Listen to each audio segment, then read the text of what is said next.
Bismillahirrahmanirrahim. Furudul wudu'i sittatun.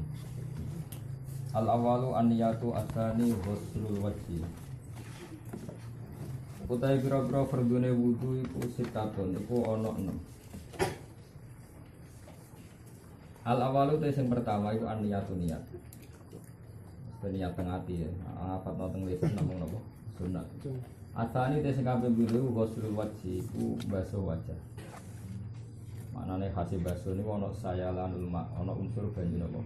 Mili. Nah sing ra mili jenenge ngusap. Jadi untuk bedakan mili sama ngusap niku nak mili jenenge baso. Nak boten mili jenenge masrur napa?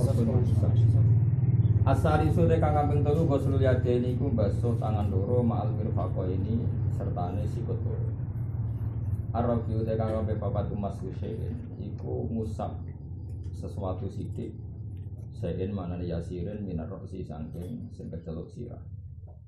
Itu ora kudu sirah sing kecelok sirah termasuk rambut sing ning napa? Sirah. Jadi tidak harus kepalanya tapi boleh rambut yang ada di kepala asal tidak lam takhrus an hadir roksi, tidak keluar dari batas apa? Batas kepala. Tapi nak rambut dikliwir terus pojoke kliwiran itu sing dinapa? Usap itu enggak sah karena sudah keluar dari batas kepala. Al-khamisu te kang kaping 5 ghuslul rijlaini baso sikil loro ma'al ka'baini sertane polok loro atau mata kaki loro. Asadisu te kang kaping 6 at-tartibu tartib. Faslun an-niyatu te kang aran niyatu qasdusya iku niat perkara, nejo perkara. Oleh nejo muktaronan hale den barengno. Lah nek sampean muni muktarinan hale wong iku sing barengno misale nek muktaronan kaya dari kasya. Nak muktarinan kana dari kal mutawaddi muktarinan misalnya muktaronan hale den bareng napa syek bifilihi lan nglakoni syek. Jadi yang darane niat itu menuju sesuatu yang bersamaan dengan itu plus dilakukan apa? Plus dilakukan. Makanya itu nisbi. Misalnya sampean wudu muni nawaitul wudu kok kena bathuk ya berarti awal wudu yo nganggo bathuk ini. Nah pertama niat wudu kok kena hidung ya berarti ya hidung itu pokoknya apa saja dari awal wajah yang bersama dengan niat yaitu dikatakan awalul wudu, dikatakan awalul wudu. Sehingga misalnya sampai niat nawaitul wudu'a belum niat kena jabha. Terus niat pas kena hidung berarti yang jan awalul wudu itu hidung. Sehingga jabha tadi harus diulang karena belum dibarengi apa? Dibarengi niat. Pokoknya jadi itu masyhur itu. Jadi kalau apa pertama yang dibarengi niat yaitu yang terhitung awal apa? Awal. Masyhur dengan kaidah wa ma qoronaha huwa awal guna. Ini apa wa ma qoronaha huwa awal guna. Jadi wa ma uti apa wae korona kang barengi apa mah ing niat iku berarti awalu kawitane wudu. Misalnya ke wudu ngeten nggih. Serat ngeten bareng pas kene muni nawaitul wudu ya sudah pas kenal lisan tadi yang benar-benar awalin wudu. Yang ini harus diulang karena belum bareng napa? Niat. Ya begitu seterusnya. An-niyatu te kang aran niat qasdusya iku nejo perkara muktarona halidin barengno bifili kan nglakoni syai. Wa mahalluha te panggonane niat al-qalbi wa ati. Yang siana niat tentu ati. La talaffudu te nglafadzno bi aklan niat sunatun sunat. Wa talaffudu te nglafadzno bi aklan niat sunatun sunat. La waktu hati kawitane niat, kawitane wektune niat iku indarwas di awal juz. Nalikane basuh kawitane juz minal wajhi saking wajah.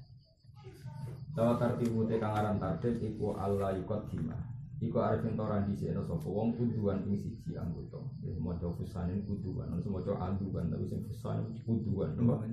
Kuduan ing anggota ora didhisikno ala kuduan ing atase anggota liya. Sing wae tartib itu ya urutan sesuai urutan yang benar namo Allah yuqaddimah kuduan ala kuduan. Faslun.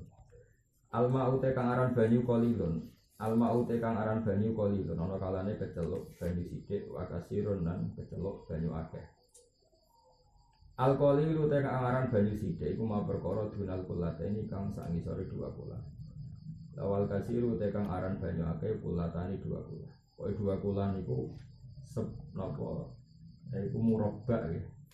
Murabba segi empatnya 1 tiro. Nggih segi empatnya Satu diro, eleng-eleng aja. Satu diro itu ya pokoknya sak depannya tangannya wong Jawa, nah ini bagi sak diro wong Arab anggapnya sak depannya tangannya kan wong Jawa, nah itu apa murabba segi empat jadi itu kira dewi itu berarti 20 20 pokoknya ngeten segi empat itu berarti apa 20 sebenarnya sediro itu hanya segini tapi ini kan orang Arab kita ikhtiyat segini paham ya itu kali ini apa murabba segi empat itu berarti 20 fa'at saru mongkolo ya nah pun titik alkoholil utai banyu kang sithik iku ya tanah jas dadi najis apa alkoholil diuku najasati kelan tumibane najis di dalam kolil wa ilam ya tahoya senajan ta ora rubah apa kolil misalnya dia di banyu sak gelas aqua karena najis sithik tetap najis meskipun tidak rubah karena banyu sebelum 20 itu asal kena najis pasti najis rubah atau tidak berubah. Jadi ini alkoholilu yatanat jasu diuku inna jasa dikihi wa ilam yatatoya itu cara madhabi Imam Syafi'i. Dari cara madhabi Imam Malik ya asal tidak rubah itu tidak najis meskipun air itu sedikit. Wal ma'ul kasir wal ma'u te banyu al kasiru ingkang akeh iku layatanat jasu iku ora najis apa ma'ul kasir illa idza tatoya. Kecuali nalikane rubah kotuk muhu apa rasane banyu aulau nuhu utawa rupane banyu aurihu utawa baune banyu pasun terus ngeten ya kados ini yang enggak ada di kitab Sulam Safinah jadi sebetulnya ada solusi kados kasus di Jakarta itu kan air limbah itu juga mengarah ke sungai mengarah ke sungai nah, terus akumulasinya itu kan ada lewat sapi tank lewat macam-macam itu kan potensi air yang di sungai itu mutahoyir. Kemudian oleh PDAM itu dikumpulkan di satu tempat. Itu imma akumulasi dari najis dengan najis, wa imma akumulasi dari air suci mensucikan dengan najis, atau semi-semi rontok najis sama bener-bener suci. Nah itu untungnya dalam fikih Islam itu air yang najis sebanyak apapun, kalau dia nanti itu ambune hilang, rasanya hilang, segalanya hilang binafsihi lewat dirinya sendiri tanpa proses kimiawi itu nanti menjadi ada atau buron akan menjadi suci mensucikan jadi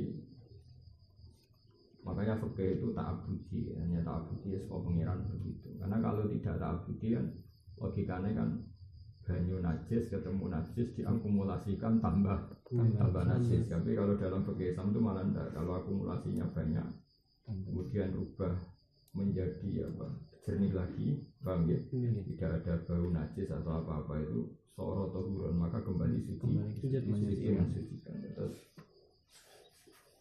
terus di Mu'in diterangkan wa in qalla ba'du bitafriqi bahwa in qalla ba'du bitafriqi yang ada di Mu'in itu tidak ba'da tafriqi yang benar baca itu wa in qalla ba'du bitafriqi ini nama wa in qalla ba'du bitafriqi meskipun setelah jamul kullaten setelah terbukti kullaten kemudian menjadi sedikit karena kita tafriq jadi misalnya ada satu kula dengan satu kula kita kumpulkan kan dua kula dia punya kekuatan ada tohuron nah setelah ada tohuron terus kamu ciduk otomatis kan terkurang satu ciduk jadi jenis wa in qalla ba'du bitafriqi yang satu ciduk ini ya tohir mutohir sisanya yang sekarang kurang dua kolah karena kalon satu ciduk ya tetap tohir mutohir nah seperti itu tuh sudah itu dianggap rusak sama pengiran jadi dua air mustakmal atau dua air najis asal nanti terbukti lam yatahoyar itu nanti ada tohuran mungkin diterangkan wa in qalla ba'du bitafriqi jadi kalau ada naskah yang enggak ada bak berarti wa in qalla ba'du ba'da tafriqi maknanya ya tapi menurut saya naskah yang benar itu wa in qalla ba'du bitafriqi ay wa in qalla al-ma' ba'du ba'da jam'i bitafriqi dari kalma misalnya Bang dihidup jadi ya itu agak menjadi agak gampang ya karena ya aturannya memang seperti itu.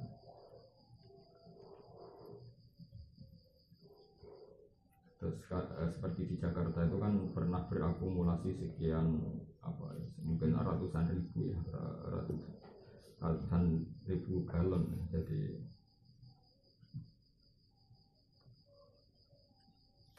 Jadi kekuatan kasir ya, jadi di air itu kekuatan banyak itu menjadikan kembali ada atau bukan apa? Ada atau bukan. Ini gue tenang, tapi kalau yakin ya jadi yang dia apa? Nah, tapi kita ini mengikuti madzhab Maliki dalam banyak hal mengikuti madzhab Maliki. Jadi asal air itu tidak rubah meskipun sedikit kena najis itu ya tetap tohir. Kalau masih apal takbir dengan kata Imam Ghazali wa kuntu awaddu ayyakuna madzhabuhu kama madzhabi Malikin fi annal ma'ala yajisu illa bitahuyyu.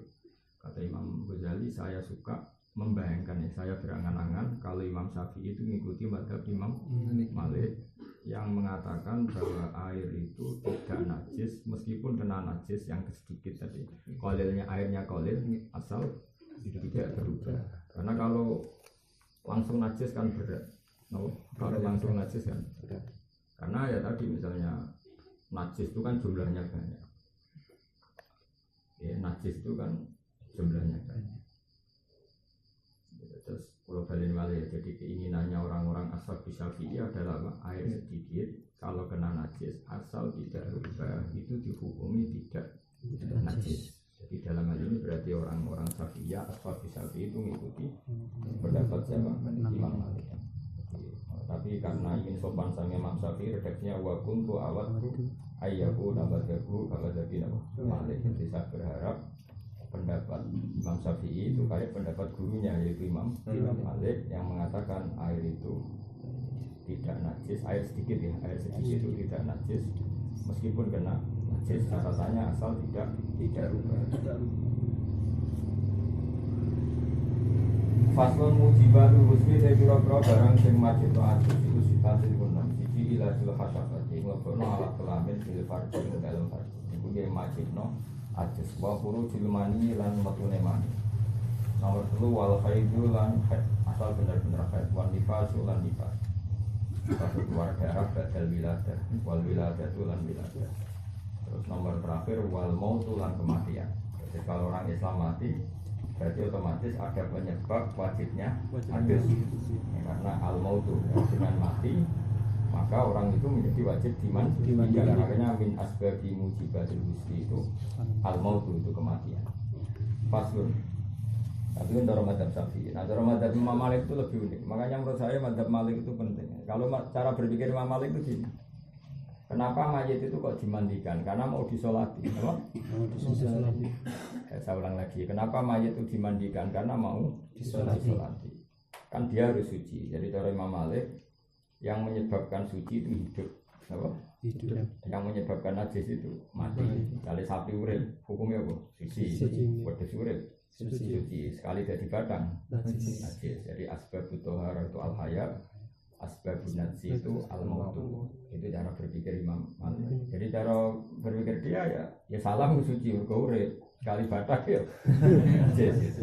Nah, ini problemnya kan mau disolati.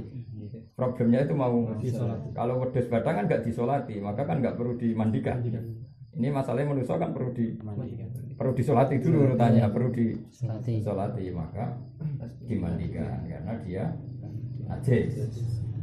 Dari Imam Syafi'i enggak, cara berpikir Imam Syafi'i itu hukum itu benar, ya yang dikatakan Imam Malik itu benar, tapi tidak dalam hal Bani Adam, tidak hal Bani Adam, karena beliau Bani Adam itu sangat terhormat, maka jangan hukumi najis dengan kematian. Cara pikiran Imam Syafi'i, kalau Bani Malik itu, walakot karomna Bani Adam itu sungguh saya muliakan. Kata Imam Syafi'i, wa qadiyatut takrim Allah yukama binajasatihim bil mauti. Normalnya terhormat adalah tidak dihukumi najis karena dia mati. Artinya dia tetap terhormat meskipun mati. Nah, cara terhormat gimana? Ya setidaknya jangan hukumi najis, itu bentuk penghormatan. Nah, misalnya mayite salam buat demet ije.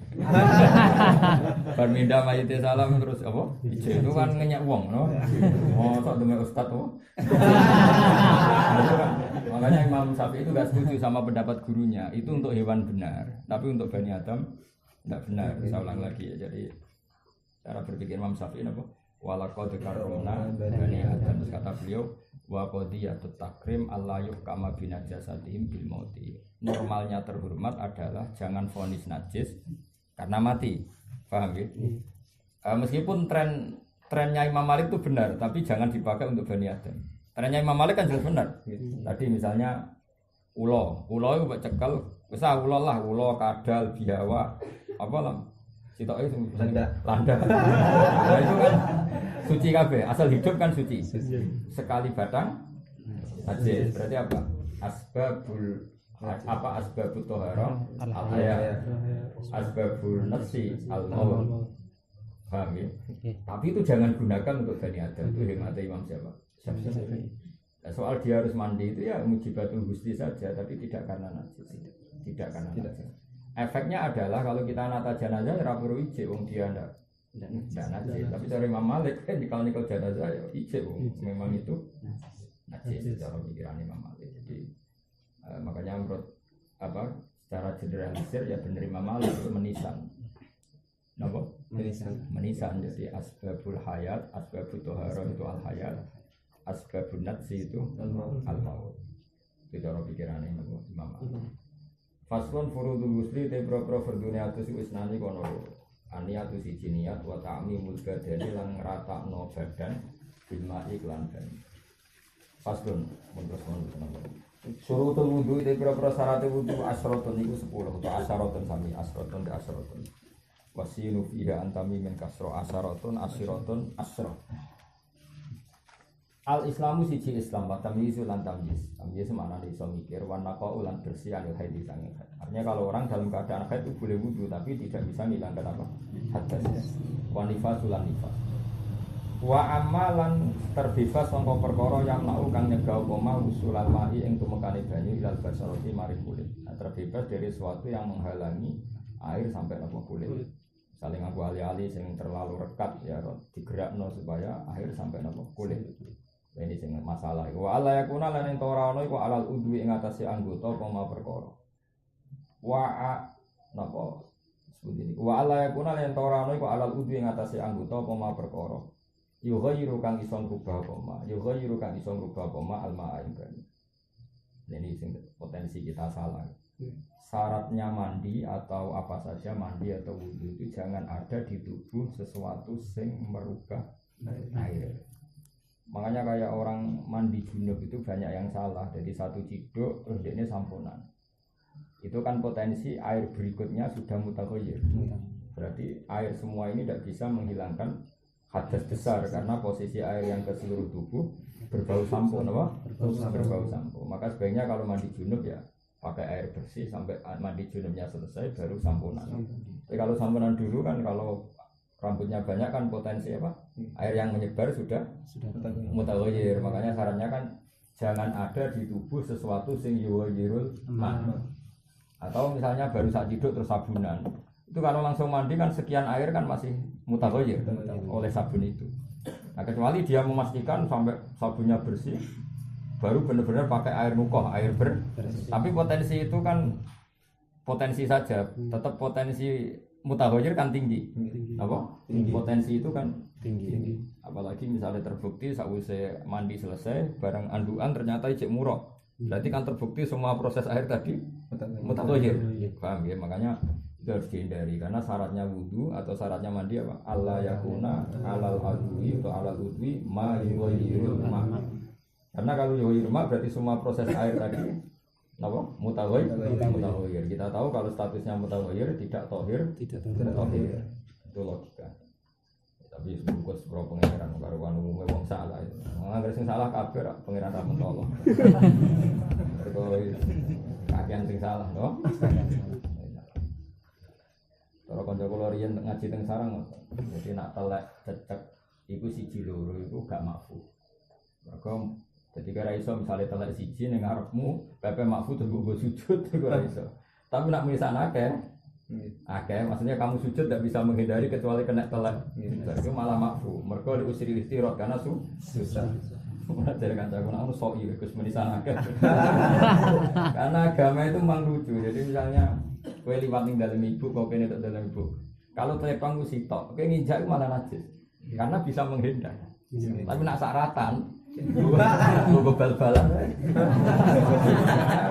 Umumil balwan, jadi memang fakir itu begitu. Dengan misalnya malah makfu, tapi nak sidik. Najis. Jadi memang umumil balwan. Misalnya saat desa kok nasu sitok, itu malah kena telek itu. Najis. Karena asulnya ribuan, beliwat ngalor itu malah makfu. Nah semoga kalau kesalahan mandi tadi masal malah makfu, bareng-bareng goblok kan malah makfu. Jadi memang agama itu unik. Jadi ya sudah seperti itu karena ya sudah memang biasanya pangeran orang kayak di Arab Saudi itu tidak bisa nggak makfu. Manuk itu kan ribuan, mungkin ratusan ribu di tanah haram. Itu nalek kabeh. Pilihannya hanya dua, kamu mengikuti kaul kalau Rasul makul tohir, yang mengikuti kaul kalau Rasul makul tohir. Memang teleknya hewan yang bisa dimakan itu tohir atau suci, itu pilihannya. Dua ya karena umumil balwa, karena sudah ribuan, karena tadi memang haram megang, haram nangkep. Jadi mana orang mereka kepenak, di haram no pengiran nangkep, turunnya nang hotel. Terus nak cangkruk neng Ka'bah. Sekarang tak jagungan neng Ka'bah. Sembrono tadi. Dialang-alangi, ya, rawol, ya.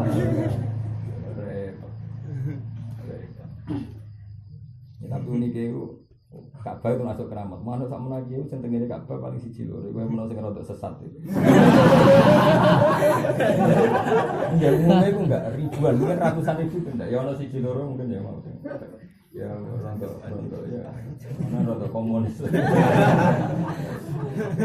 Memang agak keramat. Wah ada hotel sampai semua hotel di Mekah itu dikei imban manuk yang di luarnya karena pasti dipakai, no. Pasti dipakai. Memang enggak boleh diganggu. Kan layak luan nakumuwahu syai'in minas syaiti tanaluhu aidikum. Jadi pangeran itu memang luar biasa. Allah akan menguji kamu saat di Mekah dengan hewan-hewan buruan sing tanaluhu aidikum. Mbok cekel ae mesti kena. Jadi tanalu kang iso nyekel hu ing soet apa aidikum. Nah, rimah masih gampang ya karena panah itu bisa jarak jauh. Itu tanaluhu aidikum. Itu ribuan. Wes ngantem mawur mesti kecepet. Cara wis gampang banget lah wis. Nek memang layak luwan nakum syai'in minas saidi tanaluhu aydikum wa rima hukum liya'lam Allahu ma yakhafu bil ghairi. Memang itu ujian. Jadi itu banyak sekali. Nah, lalu yang menjadi masalah fikih begini. Bagaimana kalau kita ini pihak kedua? Pihak kedua ternyata begini apa? Manuk itu tidak kamu bunuh langsung, tapi misalnya kowe noto sajadah, terus manuk itu terbang, utawa kowe mau tawaf keinjak sesuatu yang karena tidak sengaja, atau pernah dilakukan Sayyidina Umar itu. Jadi Sayyidina Umar itu ada manuk itu digusah. Kebetulan manuk itu terbang ke arah yang kebetulan di situ ada ular. Kemudian singkat cerita burung itu dimakan ular. Terus taat sama Umar merasa dosa karena gara-gara dia burung ini menjadi kemakan ular. Nah itu masalah-masalah sing apakah jaza usoidi itu tetap wajib ketika jahil? Apa enggak? Terus fikih Syafi'i itu ngeper. Fikih Syafi'i begini, kalau mimbabil tarofuh wa tana'um itu begini. Kalau mimbabil ifsad begini. Saya ulang lagi ya, larangan haji itu kan ada dua, ada yang mimbabil tana'um wa tarofuh, yaitu misalnya kayak minyakan, pakai peci, pakai apa. Ada yang mimbabil ifsad. Kalau ifsad itu kayak bunuh burung, itu sengaja nggak sengaja hukumnya sama, karena bagi korbannya sama. Jadi misalnya kena ngantem watu, cek kena uang gue sengaja ndak, bagi korbannya kan podo laran. Biar iso mendingan, tapi aku raja tetep aja loro. Hanya bagi korbannya kan tetep aja loro. Nah, beda kalau mimbabil tarofu, sesuatu yang suka-suka. Misalnya orang lupa pakai minyak, lupa pakai peci, misalnya lelaki pakai peci kan nggak boleh ikhram pakai peci itu. Nah masalahnya di kasusnya Sayyidina Umar itu mimbabil itlaf, karena hewan tadi menjadi mati meskipun karena khotok. Nah, itu terus menjadi masalah. Ya saya ulang lagi ya, jadi kalau khotok ya kangkang kabel khotok, kalau mimbabil itlaf harus tetap kena sanksi. Karena bagi korbannya itu sama. Meskipun tentu tidak seberat yang amdan ya, tentu tidak seberat amdan. Makanya kalau dalam qatlun pembunuhan wa may yaqtul mu'minan khotoan tetap ada hukumannya fatahriru raqabah karena bagi korbannya toh tetap mati. Hingga misalnya orang nyuber nendang orang mati. Bagi korbannya, bagi keluarganya kan nggak mau tahu tetap rugi karena meninggal. Kemudian pas sepeda motor gak jarak terus nabrak titik misalnya. Itu kan tetap bagi korbannya itu namanya rugi. Meskipun untuk ayam orang maklumi nyalahkan ayamnya ini jalan gitu. Kan titik ramelok bangun rata. Tapi kan tetap bagi korbannya ini sama, apa? Sama. Sehingga dalam dia itu membunuh secara amdan atau sahwan tetap ada hukumannya. Meskipun hukumannya beda tapi tetap ada hukumannya. Makanya ada wa may yaqtul mu'minan muta'ammidan, ada yang wa may yaqtul mu'minan khotoan dan sama-sama kena hukum, kena sanksi. Nah di bab haji juga gitu. Kalau pelanggaran sifatnya itlaf ya, maka untuk sanksinya tidak butuh amdan ya, tidak butuh amdan. Tapi kalau mimba bitarofuh wa tanakum bab enak-enak itu butuh amdan. Kalau tidak amdan tidak kena apa? Tidak kena sanksi atau tidak kena paham ya? Itu terus analisisnya madzhab syafi'i gitu. Tapi ya pangeran menguji tadi tanah luhu jadi ada manuk doro mudah sekali ketangkep. Terus wal ilmu lan ngerti bi fardiyatihi kelan kefardonane wudu. Jadi syaratnya wudu yang sah dia tahu mana yang fardu mana yang enggak. Kumpul. Terus wa alla ya'taqita lan araf yen to ora nekatno sapa wong fardhon ing fardu min furudi sang pira-pira fardune wudu ora dinekatno sunnatan ing sunnat. Kok iki salah. Ora salah repot. Jadi pilihannya gini loh, kok cacilik-cilik kan taruh beda nih. Misalnya keyakinannya cacilik-cilik kan basuh kuping itu fardu. Atok ngono, apa? Jadi pilihannya itu atok cacilik-cilik dilatih wudu, koyok-koyok kabeh wajib, kenapa? Itu luwih apik timbang dekne meyakini yang wajib itu sunat. Itu malah tidak sah. Kalau ada yang wajib kemudian diyakini sunat. Maka pilihannya atok meyakini wajib kabeh. Paham ya? Kalau wajah teng sarang, mulane teng matan itu muga salah. Nah, misalnya repot kon bedakno namun apa wa alla ya'taqida fardhon min furudihi sunnatan. Syarat sahnya wudu adalah jangan sampai ada yang fardu kemudian diyakini sunnah. Ya, diyakini apa? Sunnah. Kalau wajah teng sarang pilihannya begini. Sawa ni takoda anaf'alahu kullaha furudun awi takoda anafi fardhon wa sunnatan wa illam yumayyiz ahadahuma min al-akhar. Wa hadha fi haqqil ami. Jadi wahada fi haqqil amin. Jadi kamane wong awammu atok kon meyakini kabeh iku napa? Kabeh iku fardu. Utawa mengene. Pokoke aku wudu ya ngene iki. Lha iku ora bedane fardu mek sunat. Pokoke ana fardu ana sunat, tapi tak lakoni kabeh iku malah aman apa? Wahada fi haqqil amin. Terus amal alim bahwa man istawala bil fiqhi zamanan fala bidafi min tamyizi faraidihi min sunnah. Mun terus nah. Walma utahuru lan sarate menah iku banyu sing nyucekno. Wa dukhulul waqti lan sarate menah mlebune wektu wal mualatu lan langsung. Maksudnya antara wudu dan salat ya langsung. Nggih, antarane wudu dan salat ya napa? Langsung antarane basuhan-basuhan wudu nggih. Langsung semuanya serba langsung. Tidak imil hadas iki wong sing langgeng hadas. Misalnya orang mustahadhah, dia wudu ya pas mau sudah salat zuhur, sudah waktu zuhur dan ya langsung salat. Dan antara anggota wudu ya langsung selesai. Orang oleh baru basuh rai jagungan se, tangan jagungan se. Pokoknya kalau untuk daimul hadas semuanya langsung. Paston nawaki itu wudu itu piro-piro barang sing rusak wudu arba'atu asya'i kepapat piro-piro perkara si. Al awalu sing awalu al khariju barang sing metu min ahadi sabilain sange salah sine dalan loro. Minggu bulan sange dalan ngarep au duburin utawa dalan guri. Rihin cek iku angin. Jadi al-khariju wa tarikun yansal berarti badal sing al-khariju wa tarikun yansal. Al-khariju min ahadis sabilan min kubulin au duburin. Rihun tegese kharij iku misale nambah basa badal sing kharijun berarti rihun misale sing metu iku rupa napa? Entut utawa angin awiruhu utawa liyane. Ilal mania kecuali mani.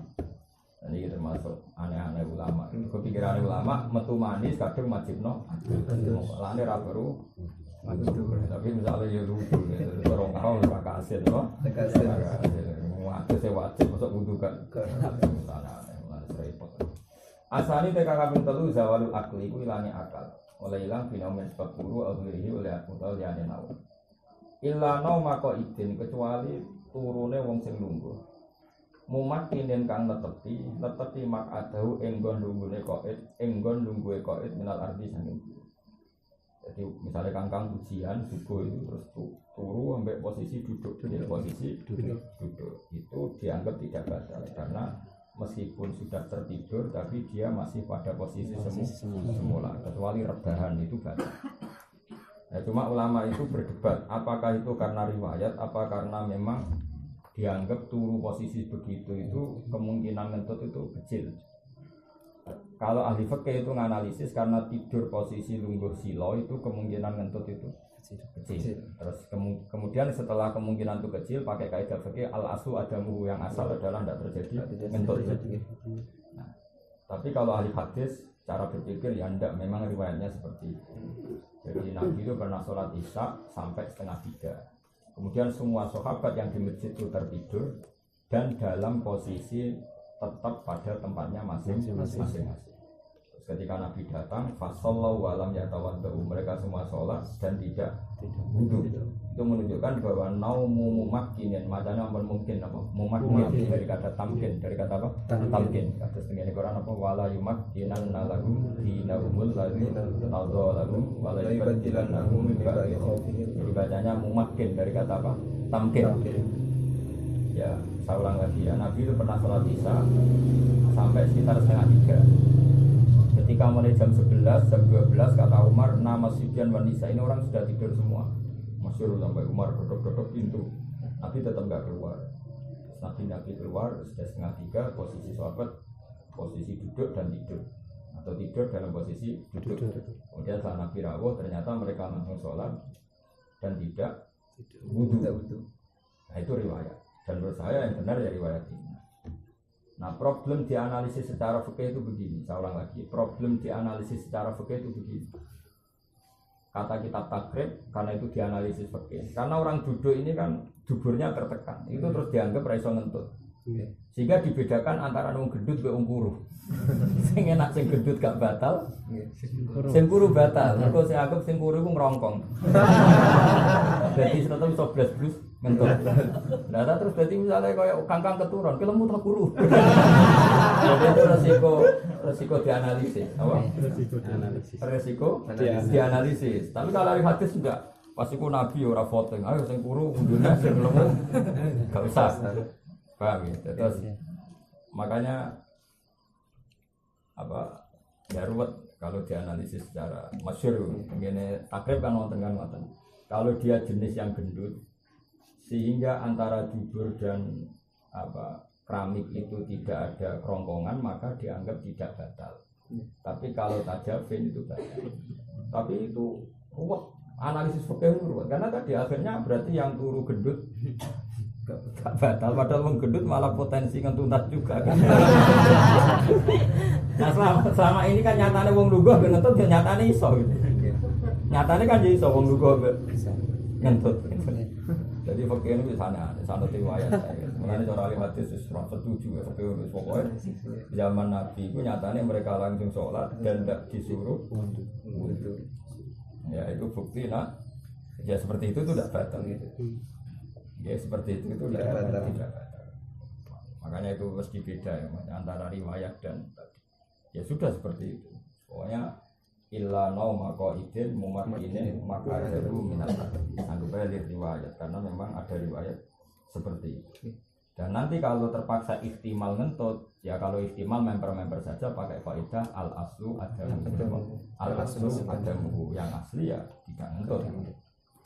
Asal isu tadi kang kaping 3 iltiko ubasarate rasulin ketemune dua kulite wong lanang wong wadon macane langsung ngene iltiko ubasarate rasulin wong wadon ketemune kulit loro wong lanang lan wong wedok ya macane kedah langsung kan basarate tiga tasniah dadi iltiko basarotai rajulin wa imra'atin ketemune kulit loro wong lanang lan wong wedok kabira ini kang wis balik karone ajnabiyah ini kang ajnabiyah karone. Kalau balik matur yang sing dikatakan ajnabiyah adalah orang yang halal dinikah. Jika dalam mazhab Syafi'i megang istri itu batal karena istri tetap ajnabiyah, yaitu orang yang boleh dinikah. Yang enggak batal itu megang mahram kayak ibu. Ya seperti yang 7 di Quran itu. Berapa itu? 7 ya? Hurrimat alaikum ummahatukum wa banatukum wa akhwatukum wa ammatukum wa khalatukum wa banatul akhi wa banatul ukhti. Berarti ibu, putri, apa ya? Berarti saya dengan ibu saya putri, terus saudara, berarti adik kandung saya putri, terus bulik dari bapak, ammah itu bulik dari bapak, misalnya adiknya bapak putri, kholah itu bulik dari ibu, terus ponakan baik anaknya dulur lanang, banatul akhi maupun banatul ukhti. Makanya saya bolak-balik bilang kalau di Jawa itu nasab 7 jadi 5, karena wong Jawa menghitung bulik. Wong Arab dihitung loro, ammah sampai kholah. Terus wong Jawa munine ponaan atau Arab banatul akhi, banatul ukhti, ponaan kok lanang, ponaan kok wedok. Maka menurut saya yang benar itu bahasa Arab. Jadi kalau bahasa Arab lebih gampang, misalnya Abbasu ammuhu, apa Hamzatu ammuhu wa Abbasu pasti dulure Said Abdullah. Mergo am iku mesti dulure bapak. Jadi misalnya Hamzatu ammuhu pasti dulure Said Abdullah karena am itu dulure bapak. Nah cara Jawa kan gak. Aku baru ketemu Pak Le. Pak Le dulure kok bapak tak? Kok ibu kan sama kan di Jawa. Aku baru ketemu Pak Le. Kan bisa Pak Le minal ab, minal um. Nah cara Arab gak mungkin. Laki itu ami. Aku ketemu amku, berarti mesti dulure bapak. Saya nak dulure ibu, laki itu kholi. Saya ketemu saudaranya ibu. Paham ya? Di bahasa Arab kalau am, akhul ab. Kalau khol, akhul Berarti kalau ammah, ya akhul ab. Kholah, ukhtul Makanya Hamzatu ammuhu wa abbasun kaza ammatuhu Sofiyatun dan tidak. Berarti Sofia ya saudaranya Sayyid Abdullah karena ammah. Pasti saudaranya Sayyid Abdullah karena ammah itu pasti bule atau bude dari bapak. Paham ya kalau bahasa Arab. Makanya dibedakan wa ammatukum wa kholatukum, jadi bule kok bapak atau bule kok ibu yaitu kholah. Terus wa banatul akhi wa banatul ukhti. Lah hanya orang 7 itu yang kalau kamu megang tidak batal karena ini orang yang kecelok makrom, haram dinikah. Tapi kalau istri itu namanya ajnabiyah, sehingga itu tetap wudu karena ajnabiyah. Ya paham ya. Iltiqa ubasarate rajulin ketemune kulit loro ne wong iltiqa ubasarate rajulin wa imra'atin ketemu kulit loro ne wong lanang lan wong wedok. Kabiro ini kang gede karone ajnabiyah ini kang beda-beda karone utawa kang ora mahram. Pokoknya adatnya nahwu kalau ada sifat lanang dan wedok itu dimenangkan mudzakkar kan rajulin lanang wa imra'atin wong wedok itu sifatnya kabiro ini bukan kabiro ini tapi apa? Kabiro ini padahal nyifati rajul dan imra'ah tapi al-mughallab janibur rajul makanya apa? Kabiro ini bukan kabiro ini karena yang dimughallab dimenangkan sisi status apa? Rajul. Jadi kalau imro'atun dan imro'atun kan kabirota ini, ajnabiyata ini karena mu'annas. Tapi ini kan rojul mudzakkar, imro'ah mu'annas. Itu dimenangkan rojul. Makanya bahasa Arabnya orang tua itu abawa ini. Nampak terjemahkan bapak loro ya orang mesti abawa ini bapak atau ibu. Jadi orang Arab itu senakalan, jadi orang lanang menangan cara Arab. Bapak ibu bahasa Arab itu abawa ini, orang umma ini. Jadi bapak ibu napa? Abawa ini. Padahal mestinya kan abun ambil umum, tapi dimenang no bapak. Abawa ini. Nak maghrib isya menang maghrib ini. Jadi orang Arab itu ya sauni-uni nih wanya. Jadi bahasa. Min wairi khailen kelan takok. Arabiu te kang ape pada masuk kubur Adam iki iku demek kubure anak Adam au halaqati duburi utawa bolongan dubure Bani Adam. Tapi syaratnya batal demek bibat nirohati kelan jerone efek au butunil asobi utawa jerone driji. Pokoknya ngaten lho niki. Pokoknya anggar sing ditangkepno enggak kelihatan ini berarti yang sini butunul roha, yang sini butunul asobe. Ya, jadi kalau megang gakar atau megang kubul itu syarat batal itu kalau pakai butunul asobe. Tapi kalau kesampe mau kena sisi dohrun, punggungnya apa? Epe-epe itu tidak batal. Jadi yang batal itu ya pakai apa? Roha. Ukurannya roha pokoknya gini. Ini begini ditekan. Kemudian yang tidak kelihatan ini jenenge apa? Roha. Ya ini jenenge butunul roha. Yang ini butunul asobe. Nah kalau megangnya pakai itu maka hukumnya batal.